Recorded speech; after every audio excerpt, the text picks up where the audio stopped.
यासर, pain management basically आप पहले दर्द की अगर बात कर लें तो दर्द जो है इसमें एक्यूट भी है और क्रॉनिक भी है। अगर एक्यूट दर्द की बात करें तो जो चोट, सर्जरी या किसी हादसे की सूरत में पेश आती है वो एक अलार्म है, वो एक सिग्नल है बॉडी को। तो डॉक्टर साहब, खास तौर पर हम बात करें आजकल के दौर में तो बिलखुसूस लोग घुटनों के दर्द के हवाले से बहुत ज़्यादा परेशान हैं। इसमें घुटनों के दर्द पे अब तो खैर 30s में 40s में जो है यंगस्टर्स भी इसमें मुब्तला हो रहे हैं, जिसमें घुटनों का दर्द, नी ऑस्टियोआर्थराइटिस, और ये बेसिकली एज के साथ, ओवर यूज के साथ, विटामिन डी, कैल्शियम की डेफिशिएंसी के साथ और कुछ मौरूसी तौर पे भी कन्वर्ट होता है। उसकी वजह से घुटनों में दर्द आना, सख्ती आना, अकड़ाव होना। पहले स्टेरॉइड के इंजेक्शन आए जी, और उसमें अगर किसी ने टोटल नी रिप्लेसमेंट की तरफ जाना था या किसी को बहुत सोजिश थी घुटनों की तो उसके लिए स्टेरॉइड का इंजेक्शन लगाया जाता था। अब एंटी इन्फ्लेमेटरी पेन को रोकने के लिए या उसको जॉइंट को ईज करने के लिए थे। इससे पहले अभी तक कोई रीजनरेटिव मेडिसिन नहीं थी कि जिसकी वजह से जो कार्टिलेज का वेयर एंड टियर है वो थोड़ा बहुत बेहतर हो सके। अच्छा डॉक्टर साहब, अभी आप तस्करा कर रहे थे कि बॉडी के फैट के थ्रू भी कोई इंजेक्शन तैयार किया जाता है, उसको हम autologous adipose derived stem cells कहते हैं। तो डॉक्टर साहब, इसकी मियाद के मुतालिक आप क्या कहना चाहेंगे कि एक बार लगवाया हुआ इंजेक्शन जो है वो कितने महीनों तक या कितने साल तक करामद है? देखिए यासिर, इस बारे में बात करना मेडिकल साइंस में या आपके ह्यूमन के लिए किसी चीज की गारंटी देना, दैट्स नॉट पॉसिबल। मेडिसिन में देयर आर सक्सेस रेट्स। एहतियात हमेशा इलाज से बेहतर होती है, और ख़ास तौर पे घुटनों के मामले में, नी ऑस्टियोआर्थराइटिस में, अगर प्रॉपरली आप शुरू से ही, इब्तिदा से ही एहतियात करें, वजन ना बढ़ने दें, दूध नहीं पीते, डेयरी प्रोडक्ट्स से जो है वो दूर भागते हैं, देसी घी की स्मेल आती है, तो ये वो चीज़ें हैं जिनकी वजह से वो ज़्यादा प्रोन है।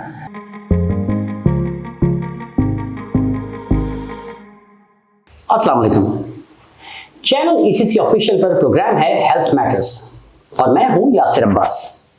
जी तो दोस्तों, कैसे हैं आप सब? उम्मीद करता हूं कि जहां कहीं भी होंगे बखैर आफियत होंगे और साथ ही साथ अपनी जिंदगी भरपूर अंदाज से गुजार रहे होंगे। नाज़रीन, आज हमने जिस मौजू का इंतखाब किया है वो है पेन मैनेजमेंट, और साथ ही साथ हम बात करेंगे पेन मैनेजमेंट की एडवांसमेंट पर। और इस हवाले से आज हमने मदऊ किया है हमारे बहुत ही खास मेहमान doctor Waqas Ashraf Chaudhry, consultant anaesthesiologist and interventional pain management specialist, Bashir neurospine Institute BNI, और इसके साथ साथ आप असिस्टेंट प्रोफेसर हैं allied health sciences Superior University Lahore के। तो आइए दोस्तों, इनसे बात करते हैं। अस्सलाम वालेकुम। वालेकुम अस्सलाम। Thank you so much doctor Yasir, आपने मुझे इस प्रोग्राम में मदद किया। सर, सबसे पहले तो आपका बहुत बहुत शुक्रिया कि आपने अपनी मसरूफियत में से हमारे लिए वक्त निकाला और हमारे प्रोग्राम में तशरीफ लाए। डॉक्टर साहब, एक आम फहम शख्स किस तरह से समझ सकता है कि पेन मैनेजमेंट है क्या? यासिर, पेन मैनेजमेंट बेसिकली आप पहले दर्द की अगर बात कर लें तो दर्द जो है इसमें एक्यूट भी है और क्रॉनिक भी है। अगर एक्यूट दर्द की बात करें तो जो चोट, सर्जरी या किसी हादसे की सूरत में पेश आती है वो एक अलार्म है, वो एक सिग्नल है बॉडी को जो बताती है कि कुछ डैमेज हो रहा है और उसको ठीक किया जाए। जबकि क्रॉनिक पेन इटसेल्फ एक डिजीज, एक बीमारी है।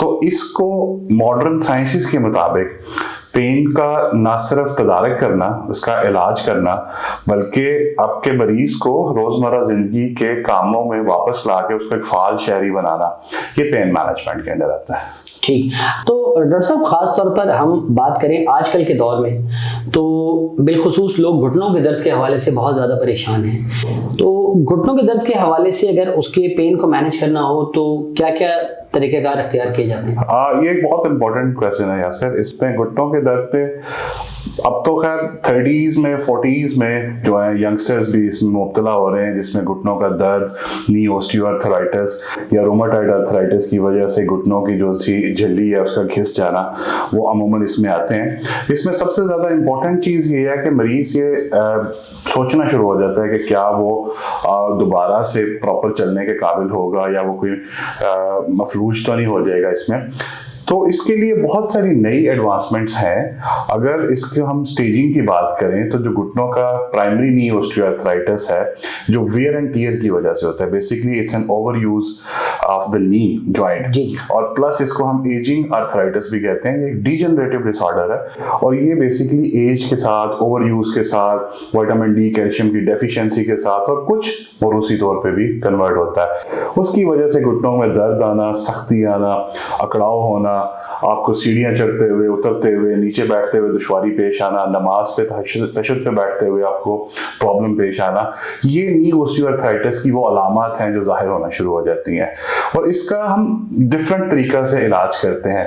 अगर हम आलमी इदारा सेहत या WHO की बात करें, उसके एनाल्जेसिक लेटर की, तो इनिशियली हम किसी भी बीमारी को, किसी भी डिजीज को पहले हम मेडिसिन से या फिजियोथेरापी से, एक्यूपंक्चर से या कम्प्लीमेंट्री अल्टरनेटिव मेडिसिन से ट्रीट करने की कोशिश करते हैं। समहाउ अगर इन चीज़ों से इसका इलाज ना हो सके तो फिर हम इसकी एडवांसमेंट की तरफ जाते हैं, जिसमें डिफरेंट इंजेक्शंस हैं, नर्व ब्लॉक्स हैं, वो वेरियस चीज़ें जो है ना वो एडवांस पेन मैनेजमेंट में आती हैं इसमें। ठीक, तो डॉक्टर साहब अगर एडवांसमेंट की बात की जाए तो एडवांस ट्रीटमेंट में क्या क्या तजवीज़ किया जाता है? देखिए, एडवांस ट्रीटमेंट में अगर मैं जैसे स्टेजिंग की बात कर रहे थे, stage 1 to stage 4 knee osteoarthritis है। अब एक स्टेज 0 भी कहा जाता है, विच इज अ नॉर्मल नी। और स्टेज 1 में आपके अर्ली साइंस आना शुरू हो जाते हैं, डैमेज स्टार्ट हो जाता है। फिर स्टेज 2 में थोड़ा वर्स हो जाता है। 4 and 4+ को हम बिल्कुल ही कहते हैं कि वो टोटल नी रिप्लेसमेंट की आपकी जरूरत पेश आती है। समहाउ अगर हम एडवांस पेन मैनेजमेंट या रीजनरेटिव मेडिसिन की बात करें तो अब हम ना सिर्फ घुटनों की दर्द को रोक सकते हैं, बल्कि हम रीजनरेटिव मेडिसिन के थ्रू उसके प्रोसेस को रिवर्सल की तरफ भी लेके जा सकते हैं। स्टेज 1, 2, 3 में अगर पेशेंट हमारे पास प्रेजेंट कर जाए तो हम PRP, जिसको प्लेटलेट रिच प्लाज्मा थेरापी कहा जाता है, या उसके साथ अब एक्सोसोम्स और सेलुलर थेरापी में आपकी जो है वो बोन मैरो एस्पिरेट्स और आपके एडिपोज ड्राइव्ड स्टेम सेल्स जो है, जो आपके अपने ही फैट से लेके बनाए जाते हैं, जो रीजनरेटिव मेडिसिन में है, उसके जरिए से घुटनों के ऑस्टियोआर्थराइटिस को ना सिर्फ रोका जा सकता है, बल्कि उसकी जो शिकस्त और रेख का अमल है उसको ठीक भी किया जा सकता है उसमें। बेहतर। अच्छा डॉक्टर साहब, आपसे ये पूछना चाहूँगा कि PRP के हवाले से अगर बात की जाए या इसके अलावा जो फॉर्म्स आपने बताई, मैं चाहूँगा इसको मज़ीद आप ज़रा खुलकर बताइए ताकि हमारे देखने वाले जो हैं और सुनने वाले वो इसे मज़ीद अच्छे तरीके से समझ सकें। देखिए यार, घुटनों के इंजेक्शन तो बहुत पुराने हैं। पहले स्टीरॉयड के इंजेक्शन आए जी, और उसमें अगर किसी ने टोटल नी रिप्लेसमेंट की तरफ जाना था या किसी को बहुत सोजिश थी घुटनों की, तो उसके लिए स्टीरॉयड का इंजेक्शन लगाया जाता था। अब रिकमेंड किया जाता है कि स्टीरॉयड का यूज ज्यादा खराब करता है जॉइंट को, इसलिए अब स्टीरॉयड का यूज जो है ना वो नहीं किया जाता उसमें। फिर हाइलुरोनिक एसिड, विस्को सप्लीमेंटेशन के इंजेक्शन से जो एक लुब्रिकेशन थी और वो नी को एक लुब्रिकेशन प्रोवाइड करती थी, ये सारे मैनोवर्स एंटी इन्फ्लेमेटरी, पेन को रोकने के लिए या उसको जॉइंट को ईज करने के लिए थे। इससे पहले अभी तक कोई रीजनरेटिव मेडिसिन नहीं थी कि जिसकी वजह से जो कार्टिलेज का वेयर एंड टियर है वो थोड़ा बहुत बेहतर हो सके। तो रीजनरेटिव मेडिसिन में पहले प्रोलोथेरापी, फिर PRP थेरापी, जिसको प्लेटलेट रिच प्लाज्मा कहा जाता है, और ये बेसिकली ऑटोलोगस होती है, मरीज के अपने ही खून से लेके लेबोरेटरी में स्पेशलाइज्ड टेक्निक से इसके अंदर से ग्रोथ फैक्टर्स निकाले जाते हैं। जी जी। वो ग्रोथ फैक्टर्स जब स्टेराइल एनवायरनमेंट में घुटने के अंदर इंजेक्ट किए जाते हैं तो वो ना सिर्फ वहां पे जो शिकस्त और रेख का अमल है, जो डिजनरेशन का प्रोसेस है घुटने के नी का, उसको रोकते हैं, बल्कि वो ये एक ऐसा है कि एक फर्टिलाइजर का काम करते हैं। जैसे फर्टिलाइजर जमीन में दी जाए और उसको वो बेहतर करते हैं, तो इसी तरह से आप ये समझ लें कि एक सॉइल है, उसकी नशोनुमा करता है, उसकी नशोनुमा के लिए वो तेजी लेकर आते हैं। और प्लस सोने पे सुहागा, जब अब एक्सोसोम्स हैं, अगर एक्सोसोम्स और PRP मिक्स करके नी जॉइंट में लगाई जाए तो it acts like a fertiliser and a seed as well. Okay. तो ये ना सिर्फ उसकी शिकस्त और रेख के अमल को रोकता है, बल्कि उसको ग्रो करने में, रीग्रो करने में, या रीजनरेट आप कह लें, उसके करने में भी काफी फाल काम सर अंजाम देता है। तो अब हम कहते हैं कि डू नॉट ऑपरेट, रीजनरेट। तो इसकी वजह से अगर ग्रेड 1, ग्रेड 2 या ग्रेड 3 में अगर पेशेंट अर्ली हमारे पास आ जाए तो उसको रीजनरेशन के अमल को किया जा सकता है। प्लस ये है कि उसकी वजह से सर्जरी के जो बहुत सारे आप कह लें कि कॉम्प्लिकेशंस हैं, उनसे भी बचा जा सकता है। पोस्ट ऑप कॉम्प्लिकेशंस है, या आपकी जो है वो सर्जरी खासी एक्सपेंसिव है, बिल्कुल ऐसे ही। या देखिए, surgery should be the last resort किसी भी ट्रीटमेंट में। तो सर्जरी सबसे एंड में आती है। अगर किसी तौर पे वो काम नहीं कर रही तो then it comes the surgery. फिर उसके अलावा कई ऐसे पेशेंट्स होते हैं जिनकी कोमॉर्बिडिटीज बहुत ज्यादा हैं, डायबिटिक हैं, वो हाइपरटेंसिव हैं, इस्केमिक हार्ट डिजीजेस है, जिनकी सर्जरी में आपके एनेस्थीसिया के वैसे रिस्क्स बढ़ जाते हैं। उसके लिए regenerative medicine is a very blessing. बिल्कुल। अच्छा डॉक्टर साहब, अभी आप तस्करा कर रहे थे कि बॉडी के फैट के थ्रू भी कोई इंजेक्शन तैयार किया जाता है। उसको हम autologous adipose derived stem cells कहते हैं। बेसिकली ये आपकी जो फैट है, जो चर्बी है, सर ये पेट उससे एक ग्लास के बराबर पेट की चर्बी है, एक ग्लास के बराबर 300-400 ml कॉस्मेटिक या प्लास्टिक सर्जन उसको एस्पिरेट करता है, जिसको लाइपोसक्शन मिनी लाइपो कहा जाता है। और ये लोकल एनेस्थीसिया में होता है ये सारा प्रोसेस। उसको फिर हमारा जो साइंटिस्ट है, जो एक्सपर्ट है रीजनरेटिव मेडिसिन का और जो स्टेम सेल्स बनाने का बेसिकली साइंटिस्ट है, वो हमें इसमें से एडिपोज ड्राइव्ड स्टेम सेल्स, जिसको हम स्ट्रोमल वास्कुलर फ्रैक्शन कहते हैं, वो निकाल के देता है और उसको हम अलॉन्ग विद द पीआरपी नी में इंजेक्ट करते हैं, जिससे वो नी की आपकी नशोनुमा या रीजनरेशन होती है। ठीक, तो डॉक्टर साहब इसकी मियाद के मुतालिक आप क्या कहना चाहेंगे कि एक बार लगवाया हुआ इंजेक्शन जो है वो कितने महीनों तक या कितने साल तक आरामद है? देखिए यासिर, इस बारे में बात करना मेडिकल साइंस में या आपके ह्यूमन के लिए किसी चीज की गारंटी देना, दैट्स नॉट पॉसिबल। मेडिसिन में देयर आर सक्सेस रेट्स। इसकी जो सक्सेस है दैट इज 70 to 75% जो इसकी सक्सेस रेशियो है। और प्लस ये है कि आप दुनिया में कोई भी चीज परमानेंट नहीं है, रिलेटिव है सारी की सारी चीजें। ऐसा ही। तो इसमें अगर आपको मैं बताया जैसे अर्ली स्टेजेस पे किया जाए तो ये लंबा अरसा जो है ना इससे आराम रहता है। जब उसकी रीजनरेशन या रीग्रोथ हो जाती है तो एक लंबे अरसे तक उसकी इफेक्टिवनेस रहती है। कंट्रोरी टू द स्टेरॉइड और कंट्रोरी टू द हाइलुरोनिक एसिड, इसके इफेक्ट्स ज्यादा लॉन्ग लास्टिंग है। इसका गो आराम फौरी तौर पे नहीं आता, क्योंकि स्टीरॉइड का आराम 1 से 2 दिन में आना शुरू हो जाता है। जबकि रीजनरेटिव मेडिसिन में या वो प्रोलोथेरेपी हो, पीआरपी हो, एक्सोसोम्स हो या स्टेम सेल्स हो या बोन मैरो एस्पिरेट कम्प्लेक्स हो, उसका आराम कुछ हफ्तों के बाद आना शुरू होता है, लेकिन वो देर पा होता है और उसमें फिर दोबारा से एजिंग का प्रोसेस स्टार्ट होता है। तो that take decades to retire. बिल्कुल बिल्कुल ऐसा ही है। अच्छा डॉक्टर साहब, इसके साथ साथ अगर हम बात करें कमर के हवाले से, तो आया क्या ये टेक्निक कमर के हवाले से भी फायदेमंद है?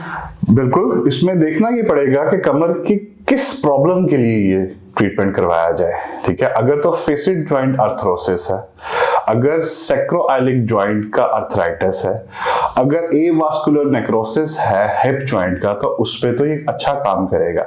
लेकिन अगर इसको सिर्फ स्लिप डिस्क के लिए किया जाए तो उसमें शायद इसके खातर का फायदे ना हो।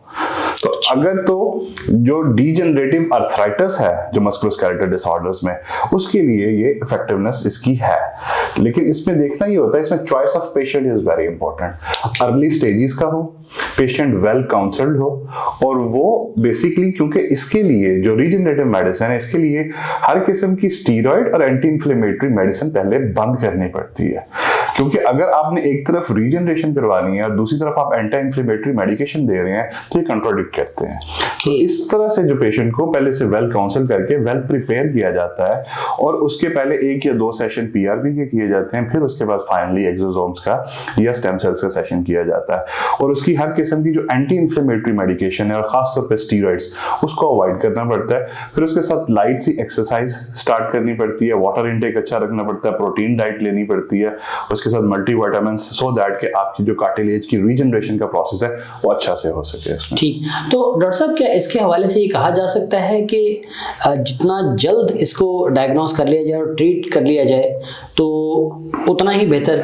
बिल्कुल ऐसे ही है। देखिए, कोई भी डिजीज अगर आपको अर्ली स्टेजेस पे अगर आप उसको पहले से डायग्नोस कर लेते हैं तो उसका इलाज करना आसान है, बनिस्बत कि अगर आप उसको लेटर स्टेजेस पे जाएं तो फिर आप सिर्फ मैनेज कर सकते हैं।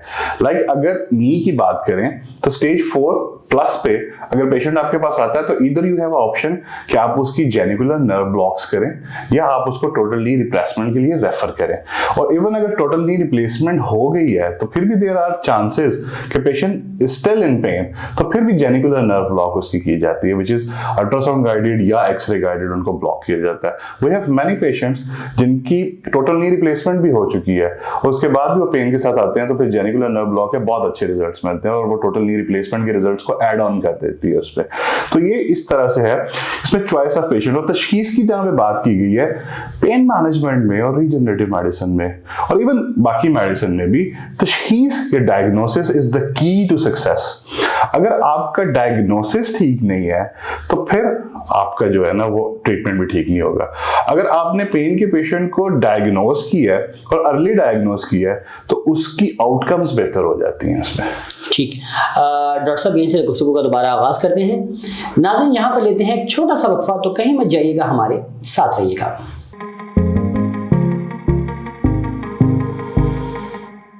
Welcome back. नाज़रीन, डॉक्टर वकास अशरफ चौधरी साहब इस वक्त हमारे साथ मौजूद हैं, तो आइए गुफ्तगू का दोबारा आगाज़ करते हैं। डॉक्टर साहब, ट्रीटमेंट के हवाले से तो बात होगी। अब जैसा कि कहा जाता है कि एहतियात इलाज से बेहतर है, बिल्कुल, लेकिन हमारे यहाँ आपने देखा होगा कि बहुत सारे ऐसे लोग हैं कि जो एहतियात को खातिर में नहीं लाते, मेडिकेशन यूज़ कर रहे हैं, किसी ने रिकमेंड कर दी तो साल साल वही खाते रहे या साल साल दवाई खाई ही नहीं। इन दोनों के हवाले से बताइए कि अगर साल साल आप एक ही मेडिसिन लेते रहे तो उसके क्या नुकसान हैं, और आप दवा ही ना लें तो उसके क्या नुकसान हैं? या सर, ये बहुत इंपॉर्टेंट बात आपने हाईलाइट की है।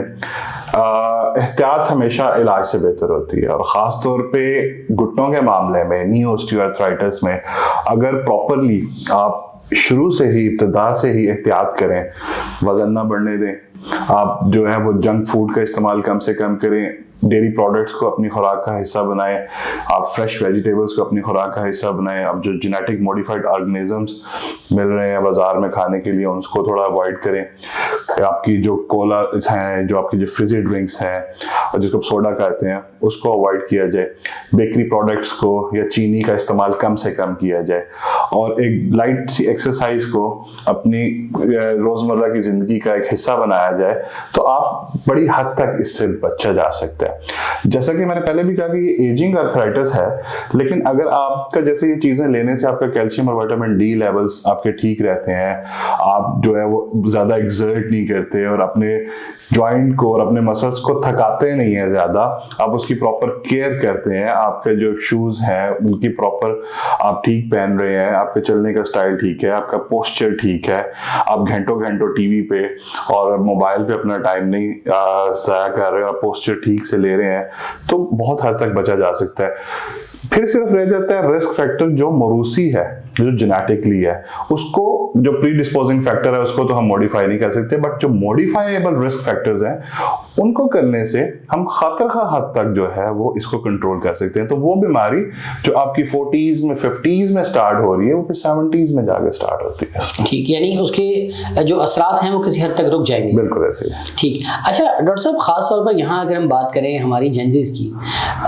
जो इस वक्त वो लोग हैं कि जो जानते भी हैं लेकिन फिर एहतियात नहीं करते, तो मैं चाहूंगा कि आप उनके हवाले से जरूर बताएं कि उनको अपने जॉइंट्स के लिए क्या करना चाहिए। देखिए, जेंजी के साथ प्रॉब्लम ये है कि वो इंडोर ज्यादा है, एक्टिविटीज उनकी, मोबाइल यूजेज बहुत ज्यादा है, भागम दौड़ नहीं है, सेडेंटरी लाइफस्टाइल्स हैं, फिर उसके साथ जो उनकी फूड की कंजम्पशन आप देख लें, वो उसमें फास्ट फूड की कंजम्पशन बहुत ज्यादा है, उसमें सोडा की कंजम्पशन बहुत ज्यादा है, दूध नहीं पीते, डेयरी प्रोडक्ट्स से जो है वो दूर भागते हैं, देसी घी की स्मेल आती है। तो ये वो चीजें हैं जिनकी वजह से वो ज्यादा प्रोन है इन ऑस्टियोआर्थराइटिस की। मैंने जैसे पहले बताया कि पहले ऑस्टियोआर्थराइटिस अगर आप पीछे चले जाएं, 1 सदी पीछे चले जाएं या 50 साल पीछे चले जाएं, तो आपको शायद हार्डली सुनने के लिए मिलता था। सन एक्सपोजर अच्छा था, ग्राउंड्स भरे हुए थे और आपका जो है वो मिलना जुलना था, आना जाना था। अब तो एसी की लाइफ और सेडेंटरी लाइफस्टाइल और गाड़ियों की मुशक्कत भी थी।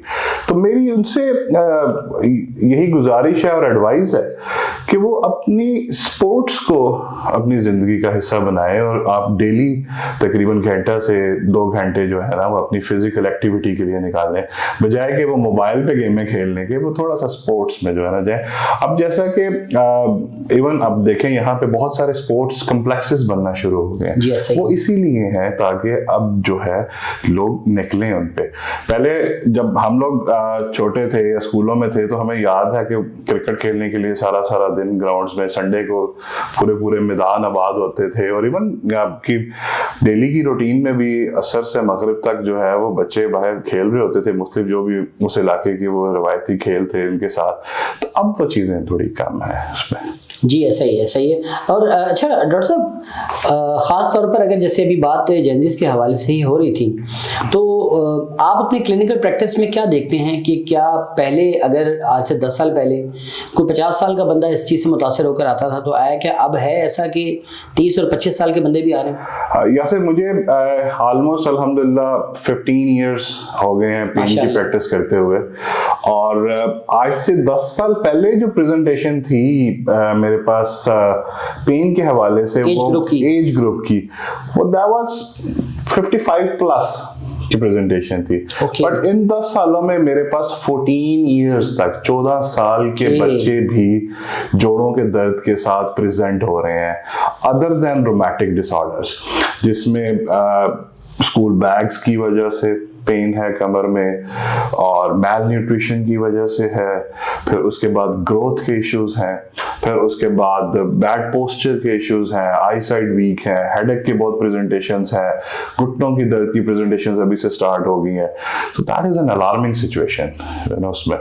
और उसकी मुझे तो यही रीजन समझ आती है कि आपके जो GMOs हैं और आपके जो फास्ट फूड है और सेडेंटरी लाइफस्टाइल है, वो बहुत कंट्रीब्यूट कर रहा है अर्ली डिजीज स्टार्ट होने में। तो डॉक्टर साहब, इस हवाले से वालिदैन को आप क्या कहना चाहेंगे कि, बल्कि इवन तो देखा जाए तो बड़े दुख की बात है कि आजकल तो वालिदैन भी जो हैं वो इस जानिब बहुत ज़्यादा राग़िब हो रहे हैं कि यार आज कुछ नहीं बनाया तो जाओ बाहर से ले आओ। ऐसे ही है।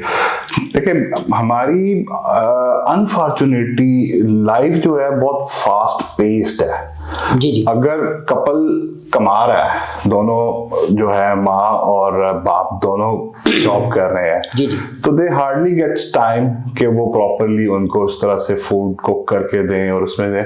तो उसका इजी वे यही है कि आपने ऑर्डर किया, और फिर मैं खैर टेक्नोलॉजी को मैं बुरा नहीं कहता, लेकिन आपको पता है कि फूड डिलीवरी बहुत आसान हो गई है। ये तो है। इवन एक्सेस ऑफ फूड बहुत आसान हो गई है, और इवन 4 से 5 साल का बच्चा भी है, उसको पता है कि आपने डिलीवरी कैसे करानी है फूड की एट द डोर स्टेप्स। तो वो पंजाबी में कहते हैं रोटी के थोड़ी मंगानी। हाँ, तो वो है। और फिर उसके बाद इजी एक्सेस होने की वजह से प्रॉब्लम्स है। पर यही है कि पेरेंटहुड, देखें, मैं इस बात पे कायल हूँ कि हर 10 साल के बाद जनरेशन चेंज होती है, और उसमें बड़ी छोटी जनरेशन समझती है कि बड़ी जनरेशन और हमारे उनके दरमियान गैप आ रहा है और हम थोड़े ज्यादा वो है। बट मेरा ये ख्याल है कि हमें जहाँ टेक्नोलॉजी को अडॉप्ट करना चाहिए, हमें उसकी वजह से जो मसाइल आ रहे हैं उनको भी एड्रेस करना चाहिए। लाइक मैंने बताया कि जैसे पोस्चर है, जैसे आपके खाने के इश्यूज हैं, और आपको रात सोने से पहले बिल्कुल खा के सो जाना, वो चीज़ें, और फिर आपकी ज़िंदगी में एक्टिवनेस नहीं है, ये सारी चीज़ें, इनको एड्रेस करना जो है ना वो पेरेंटहुड का है। स्टिल आई हैव सीन कि जो फैमिलीज जो है जिनके दादा दादी नाना नानी इन्वॉल्व हैं ब्रिंगिंग अप में, वो थोड़े बेहतर है। और जो बिल्कुल ही फास्ट पेस पे और वो चल रहे हैं और बस वो एक ट्रेन की पटरी पे या थ्रेडमिल पे भागते जा रहे हैं, अल्टीमेटली मैं हमेशा उनसे यही कहता हूँ कि you should get some time for your rest before that के नेचर आपको रेस्ट करवाए, तो वो फिर बहुत बुरी रेस्ट होती है। बिल्कुल ऐसे। इससे पहले कि आपको जबरदस्ती रेस्ट करवाई जाए, जबरी रुखसत पे भेजा जाए, तो बेहतर ये है कि आप जो है ना, जैसे मैंने पहले भी कहा कि pain is an alarming signal, acute pain जो है, देखें ये बात समझना जरूरी है कि पेन क्रॉनिक कब बनती है। सही। या आप इसको इग्नोर कर रहे हैं, या आप उसको अंडर ट्रीट कर रहे हैं, या मैल ट्रीट कर रहे हैं, या आपका डायग्नोसिस ठीक नहीं हो रहा, या आप उसको थोड़ा सा मेडिसिन से बेहतर होता है या फिजियो से बेहतर होता है, then you again start doing that junk work, और फिर वो प्रॉब्लम होती जाती है। तो कुछ अरसे के बाद, लाइक इट टेक्स 12 वीक्स, तो उसके बाद वो एक्यूट की ट्रांजिशन क्रॉनिक में हो जाती है। तो पहले वो एक सिग्नल था, अब वो एक बीमारी बन चुकी है। तो बिफोर दैट कि आपकी जो एक्यूट पेन है वो क्रॉनिक में ट्रांजिट हो, उससे पहले आप उसको जो है ना वो करें, तो फिर ये क्योर होगा, वरना उसकी सिर्फ मैनेजमेंट होगी। ठीक।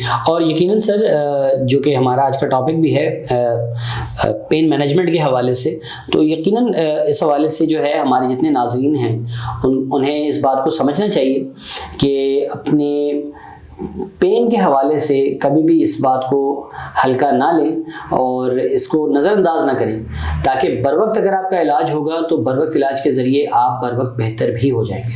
अच्छा डॉक्टर साहब, चूँकि इस वक्त हम अपने प्रोग्राम के आखिरी हिस्से में दाखिल हो चुके हैं, तो मैं ये चाहूँगा कि कुछ सवालात आपकी ज़ाती ज़िंदगी से मुताल्लिक भी पूछे जाएँ और पेशेंट्स के मुताल्लिक आपके एक्सपीरियंसेस कैसे हैं और कोई ऐसा पेशेंट जो बड़ा यादगार हो, इन तमाम चीज़ों पर बात करेंगे।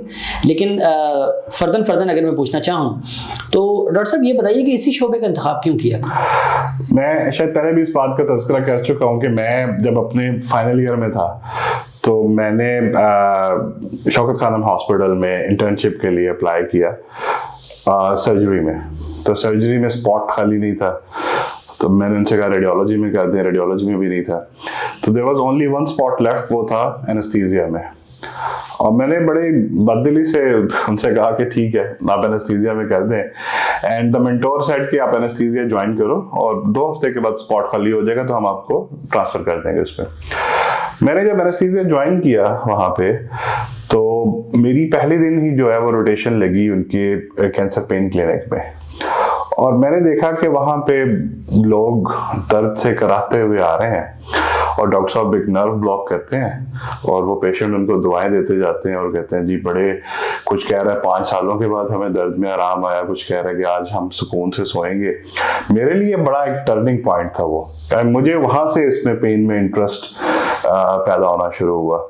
और फिर उसके बाद when I went back to my university, और वहाँ पे हमारा फाइनल ईयर में ही एक सिंपोजियम कॉन्फ्रेंस टाइप थी पेन मैनेजमेंट पे, जिसमें अमेरिका से डॉक्टर सुधीर दीवान है, he is one of the renowned person in pain management. उनसे मुलाकात हुई और he told me that son if you want to be famous be a pain physician. तो मुझे लगा कि it's a very amazing field. Other than that, he said कि it's so much rewarding कि जब तुम अपने मरीज ट्रीट करोगे और जब वो तुम्हें फीडबैक देंगे कि हमें इतने अरसे के बाद दर्द में आराम आया। और आइडियली स्पीकिंग आप देखें कि 57 to 60% patient who are presenting to the hospital, उनकी जो प्राइमरी कंसर्न है वो पेन है। बिल्कुल ऐसे ही। और फिर जैसे जैसे पेन पढ़नी शुरू की तो पता चला कि ये इमोशनल भी है और ये सेंसरी भी है और ये एक्चुअल डैमेज भी है और ये पोटेंशियल डैमेज भी है। फिर उसकी टाइप्स ऑफ वो पढ़नी शुरू की, उसमें मज़ा आता गया।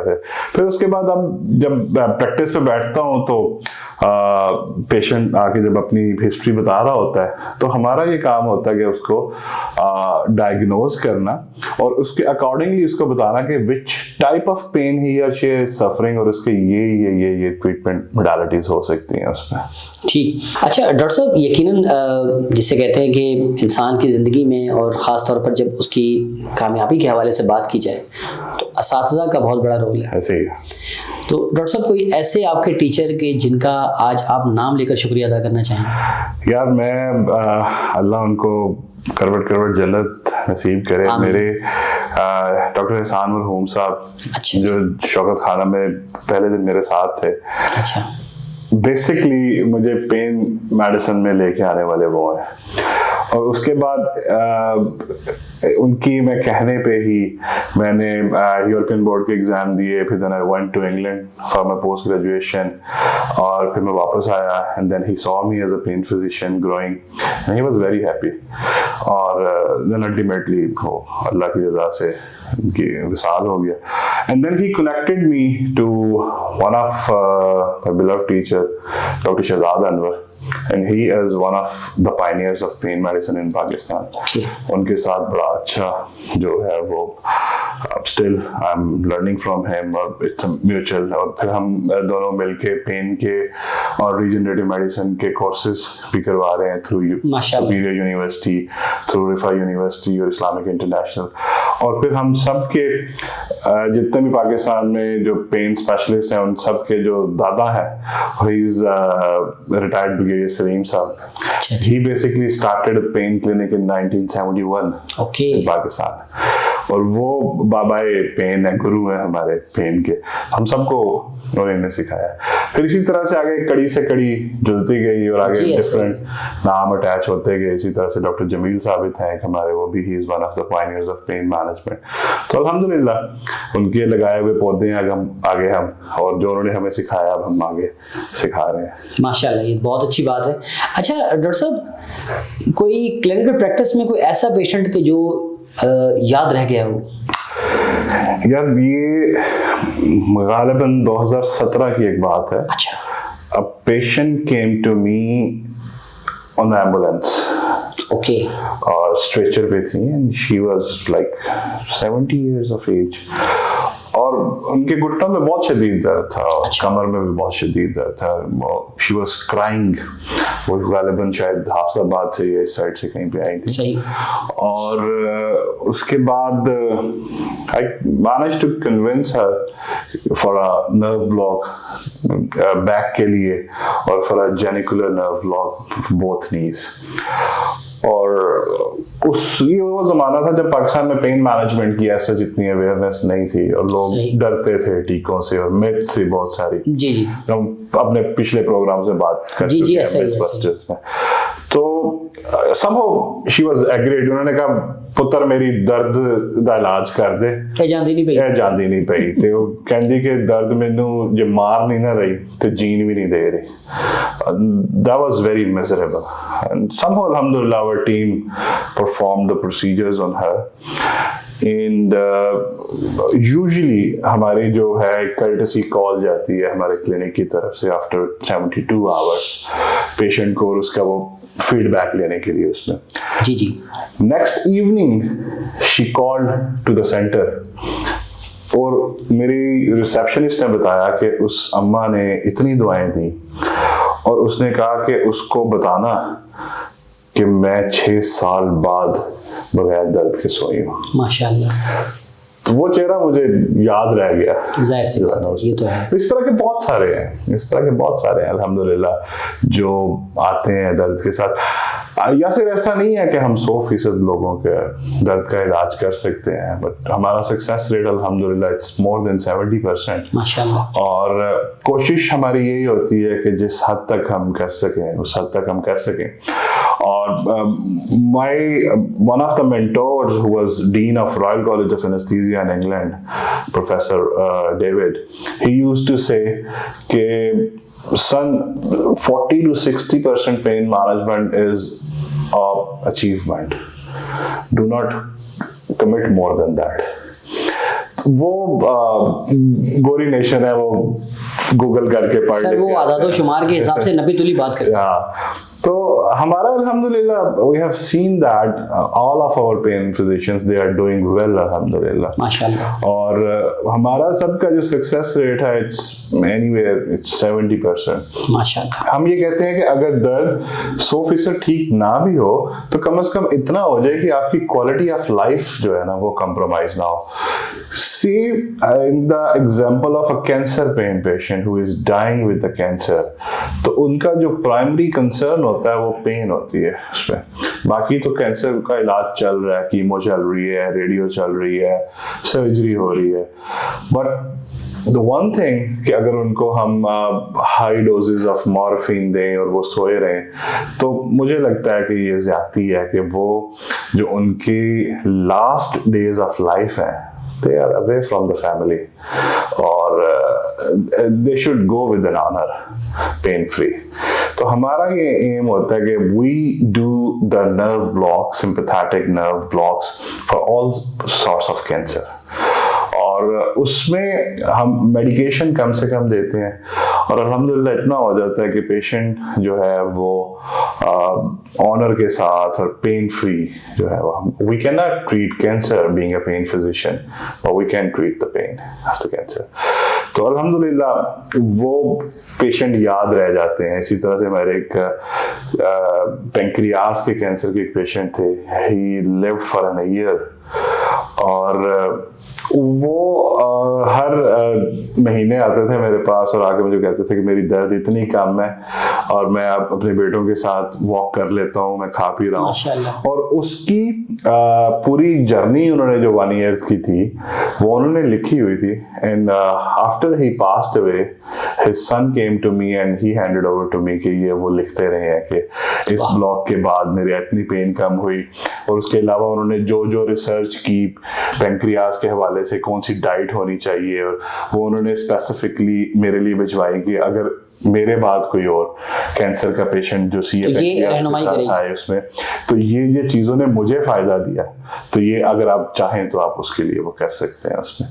तो इस तरह से बहुत सारे जो है ना उसमें अल्हम्दुलिल्लाह। और it's a so satisfying field कि हम आराम से घर जाके सोते हैं अल्हम्दुलिल्लाह, सुबह उठते हैं like a king। माशाल्लाह, अल्लाह ताला आपको किंग ही रखे सर। और मैं चाहूँगा सर कि जाते जाते एक ख़ास पैगाम जो आप हमारे नाजरीन को देना चाहें। मैं सबको यही पैगाम देना चाहूँगा कि you all must live a healthy pain free life.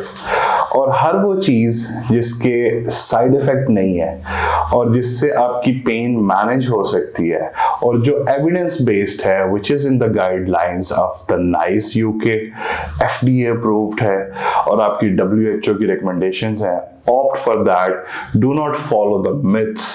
ये जो जुबानें ज़द-ए-आम एक जनरेशन से दूसरी जनरेशन की तरफ जाती हैं उनको मत देखें। do not ask for the guarantees of the treatment। there is a success rate in the treatment। Guarantee तो इंसानी जिंदगी की भी कोई नहीं है उसमें, एक लम्हे का पता नहीं है। but look for the qualifications of your pain physician and go and consult yourself for your pain, get your diagnosis and treat it well, live a healthy pain free life। Thank you जी नाज़रीन, ये थे doctor Waqas Ashraf Chaudhry, consultant anaesthesiologist and interventional pain management specialist, Bashir neurospine institute Lahore BNI। और इसके साथ साथ आप assistant professor हैं allied health sciences Superior University Lahore. आपको हमारा प्रोग्राम कैसा लगा अपनी राय का इजहार जरूर कीजिएगा। और साथ ही साथ एक अपील कि अगर अभी तक आपने हमारा चैनल सब्सक्राइब नहीं किया तो उसे जरूर सब्सक्राइब कीजिए और साथ ही साथ बेल आइकन को लाजमी दबाइए ताकि हमारा हर नया नोटिफिकेशन आप तक बर वक्त पहुंच सके। अपने मेजबान यासिर अब्बास को दीजिए इजाजत। अल्लाह हाफिज।